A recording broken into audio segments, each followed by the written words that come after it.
ತಪೋ ವಿದ್ಯಾ ವಿರಕ್ತ್ಯಾದಿ ಸದ್ಗುಣೋಘಾಕರಾನಹಂ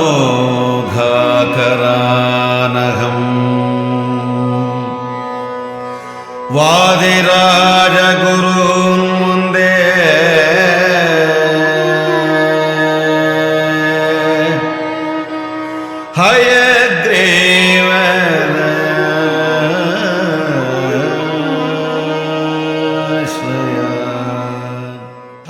ಹಾಸನ ಜಿಲ್ಲೆ ಅರಕಲಗೂಡು ತಾಲೂಕಿನ ಕಾವೇರಿ ನದಿಯ ಮಡಿಲಿನಲ್ಲಿರುವ ರುದ್ರಪಟ್ಟಣ ಎನ್ನುವ ಈ ಪುಟ್ಟ ಗ್ರಾಮವನ್ನು ಸಂಗೀತ ಗ್ರಾಮ ಎಂದೇ ಎಲ್ಲರೂ ಕರೆಯುತ್ತಾರೆ.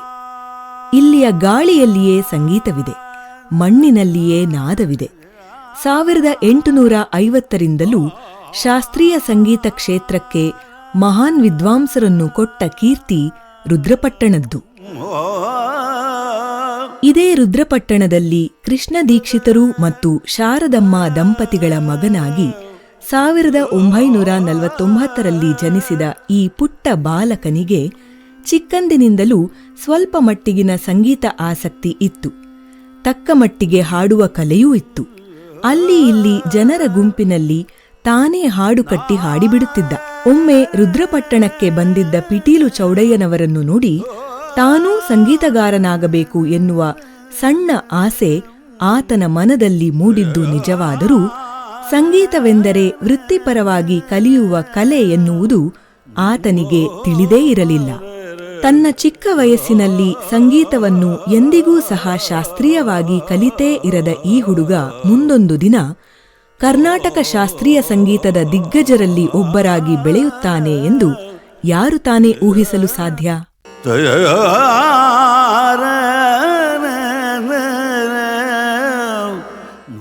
ಹೌದು, ವಿದ್ವಾನ್ ಡಾಕ್ಟರ್ ಆರ್.ಕೆ. ಪದ್ಮನಾಭ ಅವರ ಜೀವನವೇ ಹಲವು ಅಚ್ಚರಿಗಳ ಆಗರ.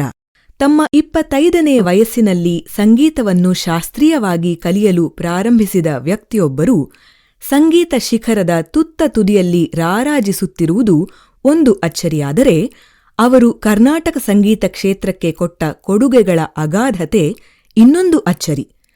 ಅವರ ಜೀವನವನ್ನು ಕೆಲವೇ ನಿಮಿಷಗಳಲ್ಲಿ ಹಿಡಿದಿಡುವುದು ಖಂಡಿತವಾಗಿಯೂ ಅಸಾಧ್ಯ. ಆದ್ದರಿಂದ ಕೆಲವು ಪ್ರಮುಖ ಅಂಶಗಳತ್ತ ಮಾತ್ರ ನಾವೀಗ ಬೆಳಕು ಚೆಲ್ಲೋಣ. ಹಣವೇ ನಿರ್ಣಯ ಗುಣವೇನು ಬಣ್ಣಿಪೇನು ಹಣವಿಲ್ಲದವನು ಬಹಣವೇ ಸರಿಕಯ. ತಮ್ಮ ಪ್ರಾಥಮಿಕ ಶಿಕ್ಷಣವನ್ನು ಹುಟ್ಟೂರಾದ ರುದ್ರಪಟ್ಟಣದಲ್ಲಿ, ಪ್ರೌಢಶಾಲಾ ಶಿಕ್ಷಣವನ್ನು ಪಕ್ಕದ ಬಸವಾಪಟ್ಟಣದಲ್ಲಿ ಹಾಗೂ ಪದವಿ ಶಿಕ್ಷಣವನ್ನು ಬೆಂಗಳೂರು ವಿಶ್ವವಿದ್ಯಾಲಯದಿಂದ ಪಡೆದಿರುವ ಆರ್.ಕೆ.ಪಿ. ಅವರು ಸುಮಾರು 30 ವರ್ಷಗಳ ಕಾಲ ಬೆಂಗಳೂರಿನ ಸ್ಟೇಟ್ ಬ್ಯಾಂಕ್ ಆಫ್ ಇಂಡಿಯಾದಲ್ಲಿ ಸೇವೆ ಸಲ್ಲಿಸಿದರು. ಅವರು ಸಂಗೀತವನ್ನು ಕ್ರಮಬದ್ಧವಾಗಿ ಅಭ್ಯಾಸ ಮಾಡಲು ಶುರು ಮಾಡಿದ್ದು ಎಸ್ಬಿಐನಲ್ಲಿ ಕೆಲಸ ಮಾಡುವ ಸಮಯದಲ್ಲೇ. ಶಾಸ್ತ್ರಬದ್ಧವಾಗಿ ಬಹಳ ಗಟ್ಟಿಯಾಗಿ ನಾನು ಶಾಸ್ತ್ರೀಯ ಸಂಗೀತ ಪ್ರವೇಶ ಮಾಡಿದ್ದು 1974 ಜನವರಿ ಒಳಗೆ. ವಿಜಯ ಕಾಲೇಜ್ ಆಫ್ ಮ್ಯೂಸಿಕಲ್ಲಿ ಪ್ರೊಫೆಸರ್ H.V. ಕೃಷ್ಣಮೂರ್ತಿ ಅಂತ ಇದ್ದರು. ಅವ್ರ ಹತ್ರ ನಾನು 74ರಲ್ಲಿ ನಾನು ಸರಿಯಾದ ರೀತಿಯಲ್ಲಿ ಪ್ರವೇಶ ಮಾಡಿ. ಅದಕ್ಕೆ ಮೊದಲು ಮೈಸೂರಲ್ಲಿ ನಂಜುಂಡಸ್ವಾಮಿ ಅಂತ ಒಬ್ಬರಿದ್ದರು. ಆಮೇಲೆ ಬೆಂಗಳೂರಲ್ಲೇ HR ಸೀತಾರಾಮ ಶಾಸ್ತ್ರಿಗಳಿದ್ದರು. ಅವ್ರ ಹತ್ರ ಎಲ್ಲ ಸ್ವಲ್ಪ ಒಂದು 6 ತಿಂಗಳು 7 ತಿಂಗಳು ಹೋಗ್ತಾಯಿದ್ದೆ. ನನ್ನ ಶಾರೀರ ಚೆನ್ನಾಗಿದ್ದ, ಅವ್ರಿಗೂ ಖುಷಿ ಪಡೋರು. ಆದರೆ ನನಗೆ ಇಷ್ಟು ಕ್ಲಿಷ್ಟತೆ ಇದೆ ಶಾಸ್ತ್ರೀಯ ಸಂಗೀತ ಅನ್ನೋದು ಗೊತ್ತಿರಲಿಲ್ಲ. ಅದು ಪ್ರವೇಶ ಆದಮೇಲೆ ಓಹೋ ಇದು ಭಾಳ ವಿಸ್ತಾರವಾದ್ದು, ಇದು ಸುಲಭವಾಗಿ ದಕ್ಕುವಂಥದ್ದಲ್ಲ, ಇದಕ್ಕೆ ಸಾಕಷ್ಟು ಸಾಧನೆ ಮಾಡಬೇಕು, ಸಾಕಷ್ಟು ಸಂಸ್ಕಾರ ಬಲ ಇರಬೇಕು, ಸಾಕಷ್ಟು ಚಿಂತನೆ ಇರಬೇಕು ಅನ್ನೋದು ನನಗೆ ಅರ್ಥ ಆಗಿದ್ದು ಸುಮಾರು ಒಂದು 74-75ರಲ್ಲಿ. ವಾದಿರಾಜ ಕೃಪಳೋ. ಆರ್.ಕೆ. ಪದ್ಮನಾಭ ಅವರ ಸಂಗೀತ ಕಲಿಕೆಯ ಪ್ರಾರಂಭದ ದಿನಗಳು ಅಷ್ಟು ಸುಲಭವಾಗಿರಲಿಲ್ಲ. ಮೊದಮೊದಲು ಸಂಗೀತವು ಸುಲಭವಾಗಿ ಒಲಿಯಲೂ ಇಲ್ಲ. ಆದರೆ ಗುರುಗಳ ಹಠ ಹಾಗೂ ಶಿಷ್ಯನ ಛಲ ಇವೆರಡೂ ಸೇರಿ ಕಲ್ಲು ಶಿಲೆಯಾಯಿತು. ಕರ್ನಾಟಕ ಶಾಸ್ತ್ರೀಯ ಸಂಗೀತದ ನೂತನ ಅಧ್ಯಾಯವೊಂದು ಪ್ರಾರಂಭವಾಯಿತು. ಸ್ವರಪ್ರಸ್ತಾರ ಇದೆಯಲ್ಲ, ಅದು ತುಂಬ ಕಷ್ಟ ಆಗೋದು ನನಗೆ. ಹಾಗಾಗಿ ನನಗೆ ನಮ್ಮ ಜೊತೆ 4-5 ಜನ ಇರೋರು ನಮ್ಮ ಮ್ಯೂಸಿಕ್ ಕಾಲೇಜಲ್ಲಿ, ಅವರೆಲ್ಲ ಪರವಾಗಿಲ್ಲ ಸುಮಾರಾಗಿ ಹಾಕೋರು ಅವರವರ ಯೋಗ್ಯತಾನುಸಾರ. ನನಗೆ ಬಾಯಿ ಬಿಡೋಕ್ಕೆ ಆಗ್ತಾ ಇರಲಿಲ್ಲ, ಯಾಕೆಂದರೆ ನನಗೆ ಆ ಫ್ಲೋಗಳೇ ಇರಲಿಲ್ಲ, ಆ ಥಾಟ್ಸೇ ಇರಲಿಲ್ಲ. ಹಾಗಾಗಿ ಅವತ್ತು ನಾನು ಧಾರಾಕಾರವಾಗಿ ಅತ್ತಿದ್ದು ಉಂಟು, ಕಣ್ಣೀರಿಟ್ಟಿದ್ದು ಉಂಟು. ಇದು ನನಗಲ್ಲ, ನಾನು ನಿಲ್ಲಿಸ್ಬಿಡ್ತೀನಿ ಅಂತ ಅಂದ್ಕೊಂಡಿದ್ದೂ ಉಂಟು. ಹಾಗಾಗಿ ನಾನು ಸುಮಾರು 1-1.5 ತಿಂಗಳು ಹೋಗಲೇ ಇಲ್ಲ. ಆಗ ಪಾಪ ನಮ್ಮ ಗುರುಗಳೇ ನಮ್ಮ ಮನೆಗೆ ಬಂದರು. ನಾನು ಹೇಳಿದೆ, ನನಗಲ್ಲ ಸರ್ ಸಂಗೀತ, ನಾನು ಅಷ್ಟೊಂದು ಕೆಲಸದಲ್ಲಿದ್ದೆ, ನನ್ನ ತುಂಬ ಪ್ರೀತಿಯಾಗಿ ನೋಡ್ಕೊಳ್ಳೋರು. ಹಾಗಂದ್ರೆ ಏನ್ರಿ ಬನ್ನಿರಿ ಹಾಗೆ ಹೀಗೆ ಅಂತ ಅವರು ನನ್ನ ಬೆನ್ನು ತಟ್ಟಿ ಕರ್ಕೊಂಡೋದ್ರು. ಸೊ ಆಮೇಲೆ ನಮ್ಮದು ಶುರುವಾಯಿತು. 75 ಸೆಪ್ಟೆಂಬರಲ್ಲಿ ನಮ್ಮದು ಮೊದಲ ಕಚೇರಿ. ಕರುಣಾನಿಧಿಯೇ ಭವರೋಗ ವೈದ್ಯ. 1975ರಲ್ಲಿ, ಅಂದರೆ ತಮ್ಮ 26ನೇ ವಯಸ್ಸಿನಲ್ಲಿ ತಮ್ಮ ಪ್ರಥಮ ಸಂಗೀತ ಕಚೇರಿ ನೀಡಿದ ಆರ್.ಕೆ. ಪದ್ಮನಾಭ ಅವರು ಅಲ್ಲಿಂದ ಮತ್ತೆ ಹಿಂತಿರುಗಿ ನೋಡಲೇ ಇಲ್ಲ.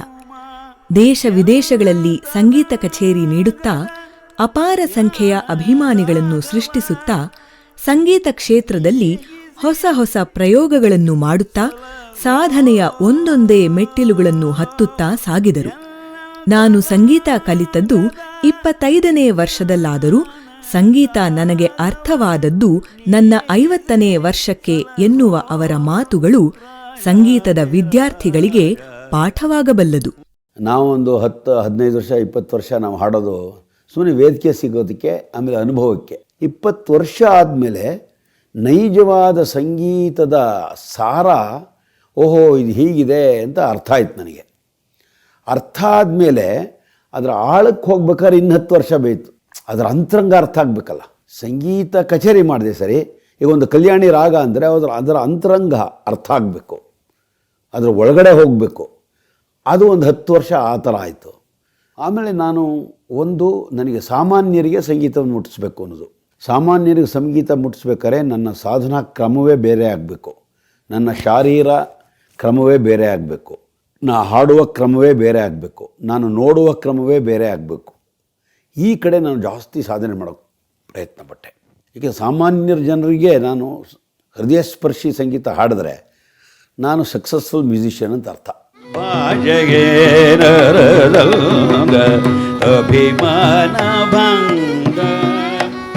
ತಮ್ಮದೇ ಆದ ವಿಶಿಷ್ಟ ಗಾನ ಶೈಲಿಯನ್ನು ಅಳವಡಿಸಿಕೊಂಡಿರುವ ಆರ್.ಕೆ.ಪಿ. ಅವರ ಸಂಗೀತ ಕಚೇರಿಗಳೆಂದರೆ ಪ್ರೇಕ್ಷಕರಿಗೆ ವಿನೂತನ ಅನುಭವ, ಕಟ್ಟಿಟ್ಟ ಬುತ್ತಿ.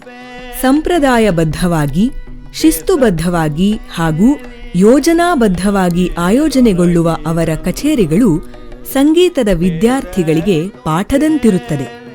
ಕರ್ನಾಟಕ ಸಂಗೀತದ ಪರಿಶುದ್ಧತೆಯನ್ನು ಕಾಪಾಡಿಕೊಳ್ಳುವುದರ ಜೊತೆಗೆ ಪ್ರತಿಯೊಂದು ಕಾರ್ಯಕ್ರಮದಲ್ಲಿಯೂ ಹೊಸ ಪ್ರಯೋಗ ಮಾಡುವುದರಲ್ಲಿ ಆರ್.ಕೆ.ಪಿ. ಅವರದು ಎತ್ತಿದ ಕೈ.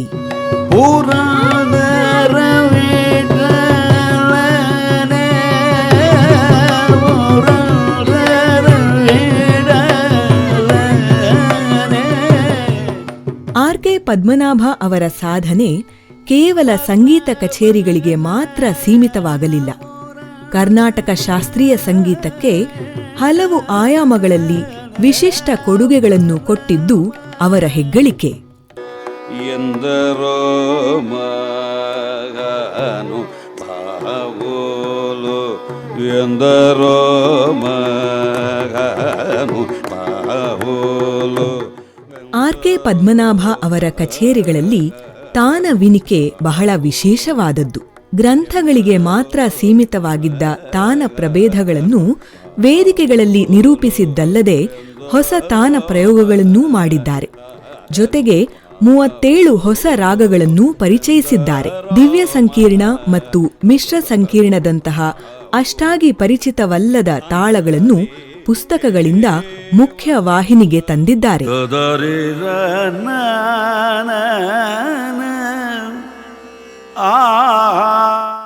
ಆರ್.ಕೆ.ಪಿ. ಅವರು ಪದ್ಮನಾಭದಾಸ ಎಂಬ ಕಾವ್ಯನಾಮದಲ್ಲಿ 700ಕ್ಕೂ ಹೆಚ್ಚು ಕೃತಿಗಳನ್ನು ಸಂಯೋಜಿಸಿದ್ದಾರೆ. ಸಂಗೀತದ ವಿಷಯವನ್ನು ಆಧರಿಸಿದ 5 ಕಾದಂಬರಿಗಳೂ ಸೇರಿದಂತೆ ಹಲವು ಪುಸ್ತಕಗಳನ್ನು ರಚಿಸಿದ್ದಾರೆ. ಶಾಸ್ತ್ರೀಯ ಸಂಗೀತಕ್ಕೆ ಸಂಬಂಧಿಸಿದ ಹಲವಾರು ಪುಸ್ತಕಗಳನ್ನು ಪ್ರಕಟಿಸಿದ್ದಾರೆ ಹಾಗೂ ಸಿಡಿಗಳನ್ನು ಹೊರತಂದಿದ್ದಾರೆ.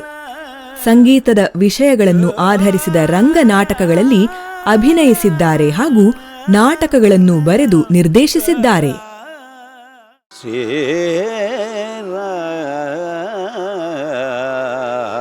ಶ್ರೀರಾಮಂ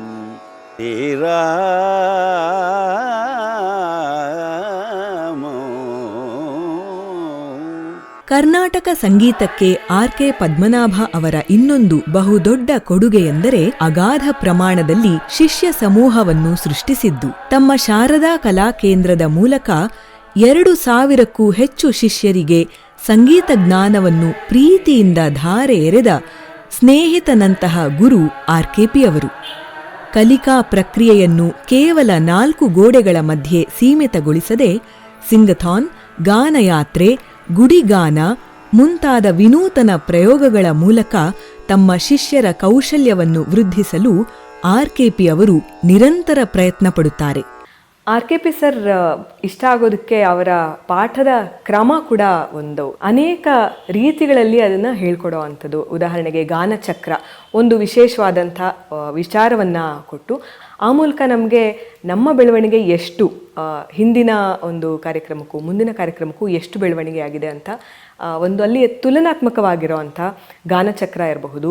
ಗಾನಯಾತ್ರೆ ಸಾಮಾನ್ಯವಾಗಿ ಯಾತ್ರೆ ಹೋದರೆ ಕೆಲವು ಜಾಗಗಳನ್ನ ನೋಡೋದು ಬರೋದು ಇಷ್ಟೇ ಆಗುತ್ತೆ, ಆದರೆ ಆ ಯಾತ್ರೆಯಲ್ಲೂ ಸಹ ಸಂಗೀತವನ್ನು ಅಳವಡಿಸೋ ಅಂಥ ಅವರು ಪರಿಕಲ್ಪನೆ. ಮತ್ತು ಕಳೆದ ವರ್ಷ ಶುರುವಾದಂಥ ಗುಡಿಗಾನ, ನಾಡಿನ ಪ್ರಸಿದ್ಧ ದೇವಾಲಯಗಳಿಗೆ ಹೋಗಿ ಕೆಲವು ಕೃತಿಗಳನ್ನ ಆಯ್ಕೆ ಮಾಡಿಕೊಂಡು ಆ ಗುಡಿಯಲ್ಲಿ ಹಾಡುವಂಥದ್ದು. ಹೀಗೆ ಅನೇಕ ಕಾರ್ಯಕ್ರಮಗಳು. ಸಿಂಗಥಾನ್ ಅಂತ ರೋಡ್ನಲ್ಲಿ ನಾವು ಹಾಡಿಕೊಂಡು ಹೋಗುವಂಥ ಕಾರ್ಯಕ್ರಮ. ಹೀಗೆ ನಾವು 4 ಗೋಡೆಯಿಂದ ಆಚೆ ಸಹ ಬಂದು ಕಲಿಯೋದಕ್ಕೆ ಎಲ್ಲೆಲ್ಲಿ ಸಾಧ್ಯತೆಗಳಿವೆ ಅನ್ನೋದನ್ನು ಅವರು ತೋರಿಸ್ಕೊಡೋ ರೀತಿ ಇದು ಬಹಳ ವಿಭಿನ್ನವಾಗಿ ನಿಲ್ಲುತ್ತೆ ಮತ್ತು ಬಹುಶಃ ಎಲ್ಲ ಶಿಷ್ಯರಿಗೆ ತುಂಬ ಇಷ್ಟವಾಗುವಂಥ ಅಂಶ ಕೂಡ ಇದು ಅಂತ ಅನಿಸುತ್ತೆ. ಸಂಗೀತ ಶಾರದಗೆ ನಮನ,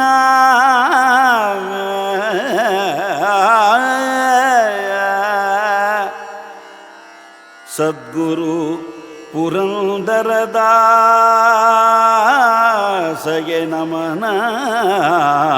ಆರ್.ಕೆ. ಪದ್ಮನಾಭ ಅವರು ತಮ್ಮ ಹುಟ್ಟೂರಾದ ರುದ್ರಪಟ್ಟಣದಲ್ಲಿ ನಿರ್ಮಿಸಿದ ಸಪ್ತಸ್ವರ ದೇವತಾ ಧ್ಯಾನ ಮಂದಿರವು ವಿಶ್ವದಲ್ಲೇ ಮೊಟ್ಟ ಮೊದಲ ಸಂಗೀತ ದೇವಾಲಯ.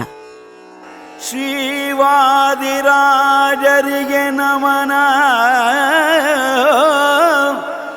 ತಂಬೂರಿ ಆಕಾರದ ಈ ದೇವಾಲಯವು 60 ಅಡಿ ಎತ್ತರದ ಗೋಪುರವನ್ನು ಹೊಂದಿದೆ. ಕನಕದಾಸರಿಗೆ ನಮನ. ಕರ್ನಾಟಕ ಸಂಗೀತದ ರಾಮ ಭಕ್ತ ತ್ಯಾಗರಾಜರಿಗೆ ನಮನ.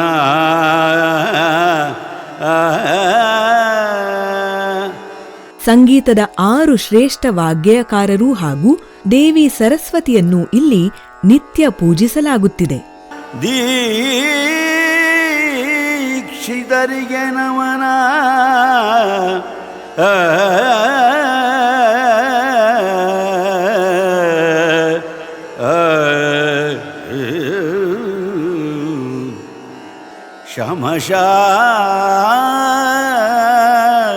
ಶಮಶಾಸ್ತ್ರಿಗೆ ನಮನ. ಈ ದೇವಾಲಯದ ಪಕ್ಕದಲ್ಲೇ ಭಾರತೀಯ ಸಂಗೀತದ 12 ಸ್ವರಗಳನ್ನು ಪ್ರತಿನಿಧಿಸುವ 12 ಸ್ವರಸ್ತಂಭ ಮಂಟಪವನ್ನು ನಿರ್ಮಿಸಲಾಗಿದೆ. ಇದು ಶುದ್ಧ ರಿಷಭ ಆಗುತ್ತೆ, ಇದು ಚತುಶ್ರುತಿ ರಿಷಭ ಆಗುತ್ತೆ, ಇದು ಸಾಧಾರಣ ಗಾಂಧಾರ ಆಗುತ್ತೆ, ಅಂತರಗಾಂಧಾರ ಆಗುತ್ತೆ. ಪ್ರಭೋವಾದಿರಾಜ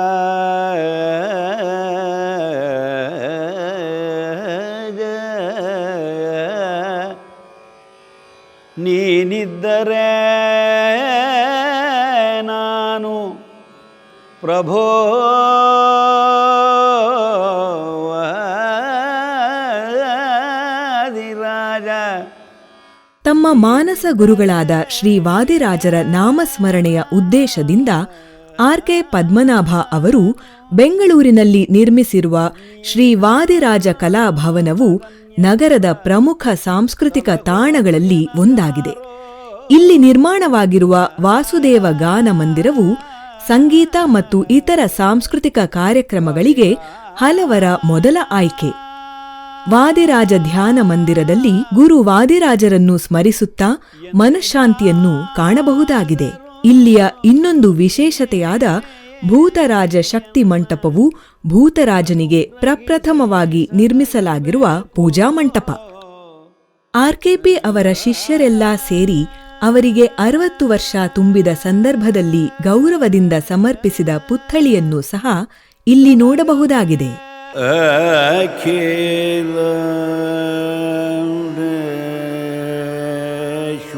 ಬಿಜಾಪುರದಲ್ಲಿ ನಾನು ಒಂದು ನಮ್ಮ ಕರ್ನಾಟಕ ಗಾನಕಲಾ ಪರಿಷತ್ತಿನ ಸಮ್ಮೇಳನ ಮಾಡಿದೆ.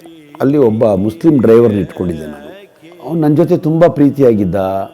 ಕೊನೆ ದಿವಸ ನಾವು ಹೊರಗಡೆ ಬರೋ ತುಂಬ ಅವನು ಡಲ್ ಆಗಿದ್ದ ಒಂಥರ. ಸರ ನೀವು ಊರು ಹೊರಟೋಗ್ತಿರಲ್ಲ, ನನಗೆ ಬೇಜಾರಾಗ್ತದೆ, ನೀವು ಹೋಗ್ಬಿಟ್ರೆ ನಮ್ಮ ಮನೆಗೆ ಬರ್ತೀರಾ? ಸರಿ, ನಾವು ನಮ್ಮ ಸ್ಟೂಡೆಂಟ್ಸ್ ಎಲ್ಲ ಹೋದ್ವಿ, ಕೂತ್ಕೊಂಡ್ವಿ. ಚಿಕ್ಕ ಮಗು ಅವನಿಗೆ, ಒಂದು 6 ತಿಂಗಳು ಏನೋ 7 ತಿಂಗಳು ಮಗು. ಆ ಮಗು ನಾನು ತೊಡೆ ಮೇಲೆ ತೊಗೊಂಬಂದು ಮಲಗಿಸ್ದ. ನಿಮ್ಗೆ ಆಶ್ಚರ್ಯ ಆಗ್ಬೋದು, ನನಗೆ ಅವಾಗ ಇನ್ನೇನು ಜ್ಞಾಪಕಕ್ಕೆ ಬರಲಿಲ್ಲ ನನಗೆ.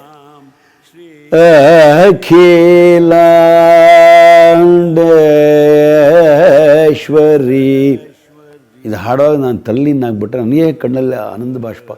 ನನಗೆ ಆವಾಗ ಅವನು ಮುಸ್ಲಿಮು, ನಾನು ಹಿಂದೂ, ನಾನು ಬ್ರಾಹ್ಮಣ, ಇನ್ನೊವನು, ಅದೆಲ್ಲ ನಾನು vent away from my mind. ನನಗೆ ಇದ್ದಿದ್ದು ಸಂಗೀತ, ಮಗು ಎರಡೇ. ಆ ಮಗು ಒಳ್ಳೆಯದಾಗಲಿ ಅಂತ ನಾನು ಒಬ್ಬ ಮುಸಲ್ಮಾನನ ಮನೆಯ ಒಳಗೆ ಕರ್ನಾಟಕ ಶಾಸ್ತ್ರೀಯ ಸಂಗೀತ ಅಖಿಲಾಂಡೇಶ್ವರಿ ಹಾಡಿದ್ದು ನನಗೆ ತುಂಬ ಮನಸ್ಸಿಗೆ ಸುಖ, ನೆಮ್ಮದಿಯ ಆನಂದ. ನಾನು ಕಲಾವಿದನಾಗಿದ್ದಕ್ಕೆ, ಗಾಯಕನಾಗಿದ್ದಕ್ಕೆ ಸಾರ್ಥಕವಾಯಿತು ಅನ್ನುವ ಧನ್ಯತಾ ಭಾವ ಅಲ್ಲಿ ನನಗೆ ನಿರ್ಮಾಣ ಆಯಿತು. ಸಂಪ್ರದಾಯ ನಿಪುಣೆ.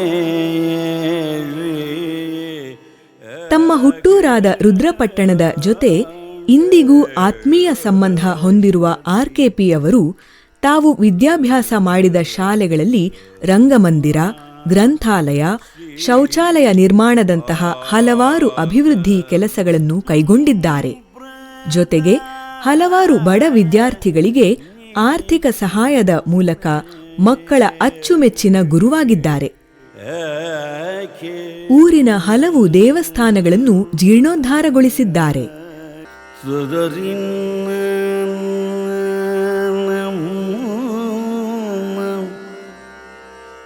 श्री आर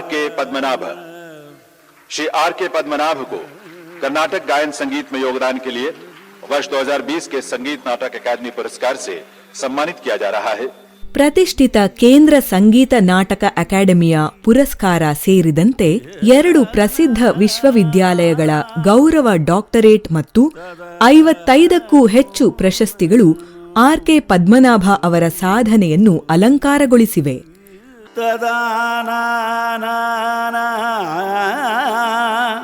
ಹಾಗೆಯೇ ಹಲವು ಸಂಘ ಸಂಸ್ಥೆಗಳು ಹಾಗೂ ಅಭಿಮಾನಿಗಳು 110ಕ್ಕೂ ಹೆಚ್ಚು ಬಿರುದುಗಳನ್ನು ನೀಡಿ ತಮ್ಮ ಅಭಿಮಾನವನ್ನು ವ್ಯಕ್ತಪಡಿಸಿದ್ದಾರೆ.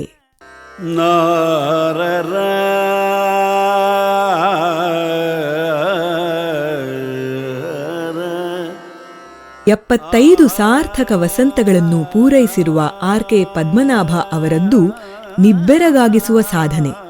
ಬೃಹತ್ ಸಂಸ್ಥೆ ಅಥವಾ ವಿಶ್ವವಿದ್ಯಾಲಯ ಮಾಡಬಹುದಾದಷ್ಟು ಕೆಲಸವನ್ನು ವ್ಯಕ್ತಿಯೊಬ್ಬರೇ ಮಾಡಿದ್ದು ಒಂದು ಅಚ್ಚರಿಯೇ ಸರಿ. ಆರ್ಕೆ ಪದ್ಮನಾಭ ಅವರು ಸಂಗೀತದಿಂದ ಸಾಕಷ್ಟು ಪಡೆದಿದ್ದಾರೆ. ಅದಕ್ಕಿಂತಲೂ ಹೆಚ್ಚು ಸಂಗೀತಕ್ಕೆ ಕೊಟ್ಟಿದ್ದಾರೆ. ಇಂದಿನ ಅಬ್ಬರದ ಆಧುನಿಕ ಸಮಾಜದಲ್ಲೂ ಸಹ ಕರ್ನಾಟಕ ಶಾಸ್ತ್ರೀಯ ಸಂಗೀತದ ಸ್ಥಾನ ಸುಭದ್ರವಾಗಿದೆ ಎಂದರೆ ಅದಕ್ಕೆ ಗಾನಕಲಾಭೂಷಣ ವಿದ್ವಾನ್ ಡಾಕ್ಟರ್ ಆರ್ಕೆ ಪದ್ಮನಾಭ ಅವರ ಕೊಡುಗೆಯೂ ಸಹ ಒಂದು ಪ್ರಮುಖ ಕಾರಣ ಎನ್ನುವುದನ್ನು ಅಲ್ಲಗಳೆಯುವ ಹಾಗಿಲ್ಲ. ಪ್ರಭೋ ವಾದಿರಾಜ, ಕಸವನ್ನು ರಸವನ್ನಾಗಿ ಮಾಡಿದ್ದೀಯೆ, ಅಜ್ಞಾನಿಯನ್ನು ಜ್ಞಾನಿಯನ್ನಾಗಿ ಮಾಡಿದ್ದೀಯೆ. ಸಂಗೀತ ಪ್ರಪಂಚದನ್ನೇ ಅರಿಯದ ನನಗೆ ಸಂಗೀತ ಜ್ಞಾನವನ್ನು ಕೊಟ್ಟು ಸಲಹಿದ್ದೀಯೆ. ಎಷ್ಟು ಜನ್ಮ ಬಂದರೂ ನೀನೇ ನನಗೆ ಗುರು. ಎಷ್ಟು ಜನಗಳನ್ನು ಎತ್ತಿದರೂ ನಿನ್ನ ಪಾಡಿ ಪೊಗಳುವ ಸೌಭಾಗ್ಯ ನನಗೆ ದೊರಕಿದರೆ ಸಾಕು. ಪ್ರಭೋ ವಾದಿರಾಜ, ಎಂದೆಂದೂ ನೀನೇ ಎನ್ನ ಸಲಹಬೇಕು, ನೀನೇ ನನ್ನನ್ನು ಕಾಪಾಡಬೇಕು. ನಿನ್ನ ಸಾನ್ನಿಧ್ಯದಲ್ಲಿದ್ದರೆ ಅದೇ ಒಂದು ಶಕ್ತಿ, ನಿನ್ನ ನೋಡುತ್ತಿದ್ದರೆ ಅದೇ ಒಂದು ಭಕ್ತಿ. ನಿನ್ನ ಕೃಪಾ ಕಟಾಕ್ಷ ಎಂದೆಂದಿಗೂ ಈ ಪದ್ಮನಾಭದಾಸನ ಮೇಲೆ ನಿರಂತರವಾಗಿ ಇರಲಿ ಎಂದು ಪ್ರಾರ್ಥಿಸುತ್ತಾ ನಿನಗೆ ಸಾಷ್ಟಾಂಗ ಪ್ರಣಾಮಗಳನ್ನು ಮಾಡುತ್ತಿದ್ದೇನೆ. ಪ್ರಭೋ ವಾದಿರಾಜ, ಪ್ರಭೋ ವಾದಿರಾಜ. ನಿನ್ನ ಧ್ಯಾನದ ಶಕ್ತಿಯ ಕೊಡೋ ವಿಠಲ, ನಿನ್ನ ಧ್ಯಾನದ ಶಕ್ತಿಯ ಕೊಡೋ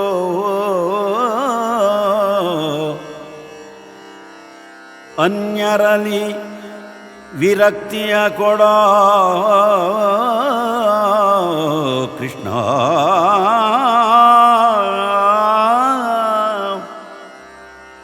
ಅನ್ಯರಲೇ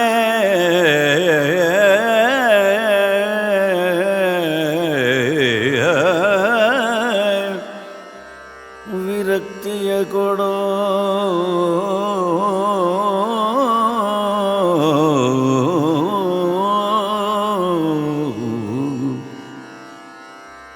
ನಿನ್ನ ಪಾಡಿ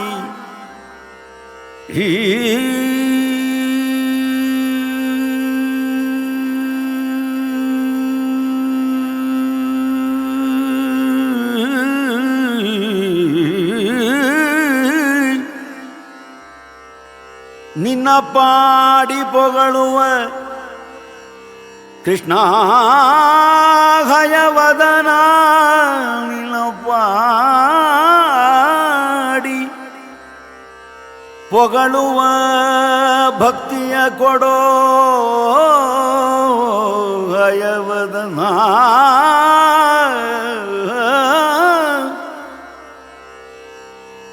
ಹಯವದ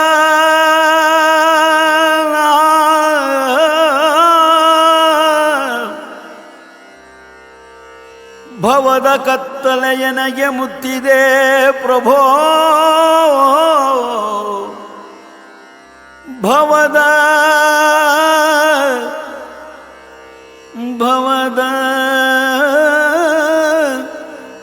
ಕತ್ತಲೆ ಮುತ್ತಿದೆಯನಗೆ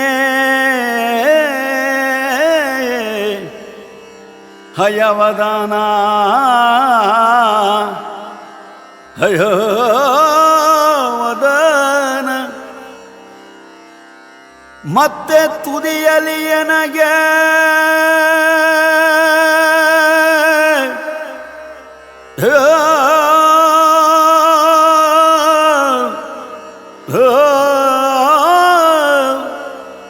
ಮತ್ತೆ ತುದಿಯಲಿ ಎನಗೆ ಮತ್ತೆ ತುದಿಯಲೆಯನಗೆ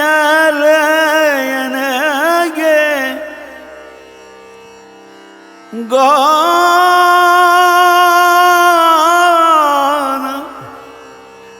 ಗಾನ ಗಾನ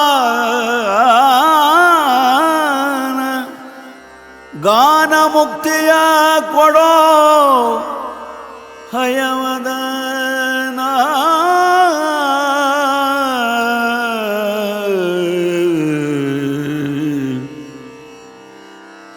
ಗಾನ ಮುಕ್ತಿಯ ಕೊಡೋ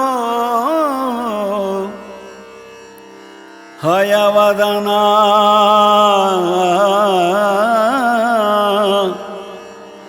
ಕೃಷ್ಣ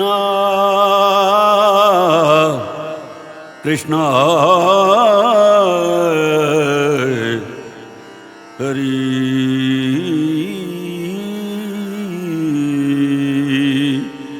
ಪ್ರಭೋ ಹಯವದನ ಹಯವದನ ಹರಿ